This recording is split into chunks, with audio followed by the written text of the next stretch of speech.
राजपुर नाम का एक छोटा सा गांव था। उसी गांव में सूरज अपनी पत्नी कोमल और बेटी संगीता के साथ रहता था।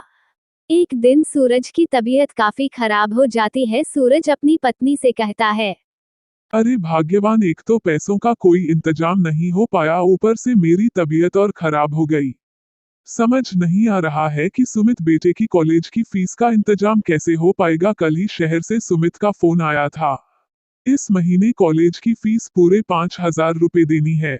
अब तुम ही बताओ, छोटी सी नौकरी में भला मैं 5,000 का इंतजाम कैसे कर पाऊंगा। जी, एक तो पहले ही खाने की लाले पड़े हैं, ऊपर से सुमित का कॉलेज की फीस कैसे भर पाएंगे हम। तभी संगीता वहां आती है और अपनी मम्मी पापा से कहती है, बहू, मम्मी पापा काहे को इतना टेंशन लेते हो। और वैसे भी अब आपकी बेटी बड़ी हो गई है, इसलिए कल से मैं भी बाहर काम करके पैसे कमाऊंगी। और देखना पापा, हम दोनों मिलकर काम करेंगे तो घर का खर्चा भी चला पाएंगे और सुमित भाई की कॉलेज का फीस भी भर पाएंगे। अच्छा, तो तू बाहर खड़ी होकर हम दोनों की बातें सुन रही थी, पर जवान बेटी बाहर जाकर काम करे ठीक नहीं है। क्यों माँ, क्या बस बेटे ही घर से बाहर काम कर सकते हैं, बेटियां नहीं? मैं भी तो इंटर तक पढ़ाई की हूँ, वैसे भी आजकल बेटियां बेटों से कम नहीं है। हाँ, बात तो बिल्कुल सही कही मेरी बेटी ने। तो फिर कल से रामू काका की चाय की दुकान पर चाय बनाने का काम करूंगी।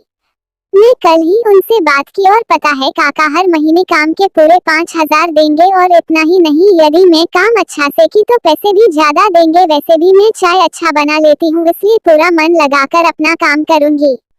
फिर अगले दिन से ही संगीता रामू काका की दुकान पर चाय बनाकर बेचने का काम करने लगी और आवाज लगाकर दुकान की तरफ लोगों को आकर्षित करने लगी। आओ जी आओ, जरा हमारी दुकान का चाय तो पी कर देखो। जो एक बार हमारे हाथ का चाय पिएगा फिर बार बार यही आएगा। तभी वहां अमित आता है और संगीता से बोलता है, तुम्हें तो इस चाय की दुकान पर पहले कभी नहीं देखा। यहाँ तो वह रामू काका चाय बनाते थे ना। जी साहब, आपको यदि रामू काका की हाथ का चाय पसंद है तो मैं उनको ही बुला देता हूँ। अरे नहीं नहीं, मैं तो मजाक कर रहा था। वैसे भी इतनी सुंदर लड़की हमें चाय बनाकर पिलाई, इससे अच्छी बात क्या हो सकती है। ऐसा करो, 3 कप चाय बना दो। तभी वहां अजीत के दोनों दोस्त सागर और आदर्श आते हैं और बोलते हैं, क्या बात है, इस रामू काका की दुकान पर यह चाय बेचने वाली छमिया कहाँ से आ गई। संगीता सबको चाय दे देती है। साहब, ये हमारे हाथ की स्पेशल चाय है, इसलिए एक प्याले के 5 रुपए नहीं, मैं 10 रुपए लूंगी। तभी अजीत चाय के पैसे संगीता को देता है और बोलता है, अरे तुम 10 रुपए क्या, जितना मांगोगी मैं उतना दूंगा, बस शर्त ये है कि तुम हमें अपने हाथों से चाय पिलाओगी। लगता है आपको चाय के साथ साथ हमारे हाथ का थप्पड़ भी खाना है। अरे यार अजीत और सागर, जहाँ सुंदर लड़की देखी नहीं कि लार टपकाने लगते हो। अब चाय पियो और चलो यहाँ से, इससे पहले कि यह लड़की हम तीनों को थप्पड़ मारे। फिर वह तीनों दोस्त चाय पीकर वहां से चले जाते हैं। उनके जाने के कुछ देर बाद संगीता की दुकान पर चाय पीने वालों की भीड़ लग जाती है। सभी संगीता के बनाई हुई चाय का खूब तारीफ करते हैं। फिर संगीता रोज चाय की दुकान पर जाकर चाय बेचने लगती है और उसकी बनाई हुई चाय की चर्चा दूर दूर तक होने लगी थी। एक रात संगीता अपने मम्मी पापा से बोलती है, देखना पापा, एक दिन में अपनी खुद की चाय की दुकान खोलेगी, फिर आपको छोटी मोटी नौकरी के लिए यहाँ वहाँ नहीं जाना पड़ेगा। फिर हम तीनों मिलकर खूब मेहनत करेंगे और खूब पैसा कमाएंगे। अगले दिन संगीता फिर से खुशी खुशी दुकान पर जाती है और चाय बनाने लगती है। दुकान का काम करते करते सुबह से शाम हो जाती है कि तभी वहां अजीत आता है और देखता है कि दुकान के आसपास कोई नहीं होता है। तभी अजीत चाय लेने के बहाने से संगीता का हाथ पकड़ लेता है और संगीता को दुकान से बाहर लाता है और उसके साथ छेड़खानी करने लगता है। साहब, ये क्या बदतमीजी है, देखो आप मेरा हाथ छोड़ो, नहीं तो मैं चिल्ला के सबको इकट्ठा कर लूंगी।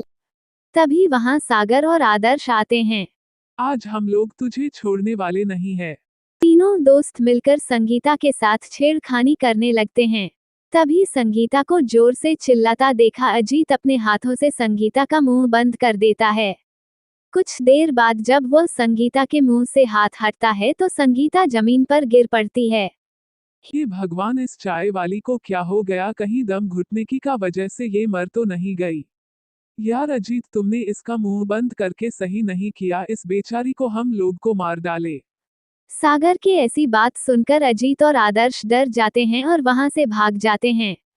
दम घुटने से संगीता की मौत हो जाती है और वो एक चुड़ैल के रूप में बदल जाती है। तभी चुड़ैल बोलते हैं, इन बदमाशों ने मेरे साथ सही नहीं किया, इन्हें तो मैं छोड़ूंगी नहीं। पर अब मैं क्या करूं, कल तो रामू काका मुझे काम के पैसे देने वाले थे, उन पैसों से सुमित भैया का फीस भरना था, मुझे कुछ तो करना ही पड़ेगा।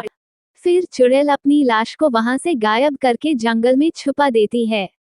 मुझे अपनी लाश को छुपा के रखना पड़ेगा और वो भी तब तक जब तक मैं सब कुछ ठीक नहीं कर देती। ऐसा बोलकर चुड़ैल संगीता के रूप में बदल जाती है और सुबह होते हैं संगीता रामू काका से अपने काम का पैसा लेकर सुमित के कॉलेज का फीस जमा कर देती है। फिर चुड़ैल संगीता के रूप में चाय की दुकान पर जाकर पहले की तरह चाय बनाने लगती है। तभी संगीता की दुकान के पास चाय पीने वालों की भीड़ लग जाती है। तभी गांव में रहने वाला हरिया काका संगीता से कहता है, संगीता बेटी, मुझे 50 लोगों की चाय फैक्ट्री पहुंचानी है, तो तुम इतनी सारी चाय बना लोगी ना? वो क्या है कि मुझे थोड़ा जल्दी है। अरे हरिया काका, आपको पता नहीं है मेरे हाथों में जादू है, आप कुछ देर वहाँ बैठिए, मैं जल्दी ही आपको जोल्टी में चाय डाल कर देता हूँ। फिर संगीता चुड़ैल की शक्तियों से जल्दी ही चाय बनाकर हरिया काका को दे देती है। फिर क्या संगीता रोज चुड़ैल की शक्तियों से चाय बनाकर लोगों को पिलाने लगी। एक रोज संगीता चाय बनाते हुए सोचने लगती है, अगर ऐसे ही हमारा चाय का धंधा चलता रहा तो एक दिन सब ठीक हो जाएगा, हमारे घर की गरीबी के दिन दूर हो जाएंगे। संगीता ऐसे सोच ही रही थी कि तभी संगीता की दुकान पर अजित अपने दोस्तों के साथ आता है और बोलता है, अरे यार सागर, ये क्या, ये लड़की चाय वाली तो बिल्कुल सही सलामत हमारी आंखों के सामने चाय बना रही है। चलो चल के देखते हैं कि आखिर ये लड़की जिंदा कैसे है। ऐसा बोलकर अजीत, सागर और आदर्श तीनों संगीता के पास जाते हैं। संगीता उन तीनों को देखकर आग बबूला हो जाती है। तभी संगीता को गुस्सा आता है और वह संगीता से चुड़ैल के रूप में बदल जाती है।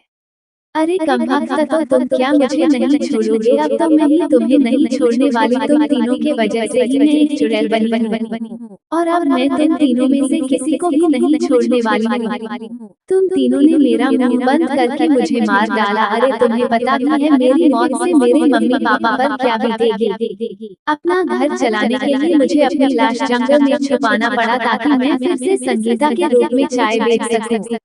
हमसे सच में बहुत बड़ी गलती हो गई, हमें मालूम नहीं था कि उसे दिन तुम्हारा मुंह बंद कर देने से तुम्हारी मौत हो जाएगी। हम तीनों तुम्हारे साथ जो बदतमीजी किए उसके लिए हम तीनों बहुत शर्मिंदा है, हमें माफ कर दो। तभी चाय की दुकान पर कुछ लोग आते हैं और चुड़ैल को देखकर उनके होश उड़ जाते हैं। तभी चुड़ैल रोकर बोलती है, हरिया काका, मैं चुड़ैल की संगीता हूँ। फिर चुड़ैल सभी को सारी बात बताती है। तभी चुड़ैल की दुकान पर रामू काका और संगीता के मम्मी पापा आ जाते हैं। हे भगवान, मैं ये सब क्या सुन रहा हूँ? मेरी संगीता को तुम तीनों बदमाशों ने मिलकर मार डाला। मम्मी पापा, आप रोबो मत, अब जो होना था वो हो गया। पर जब मेरी सच्चाई सबके सामने आ ही गई है तो मैं इन तीनों दोस्तों को सजा के रूप में इन्हें मेरे मम्मी पापा के लिए चाय की दुकान खोलकर दे ताकि मेरे मम्मी पापा को काम मिल सके। फिर तीनों दोस्तों मिलकर अपने पैसों से संगीता के नाम से एक शानदार दुकान खोलकर उनके मम्मी पापा को देते हैं और साथ ही मिलकर संगीता का पूरे विधि विधान से अंतिम संस्कार करते हैं।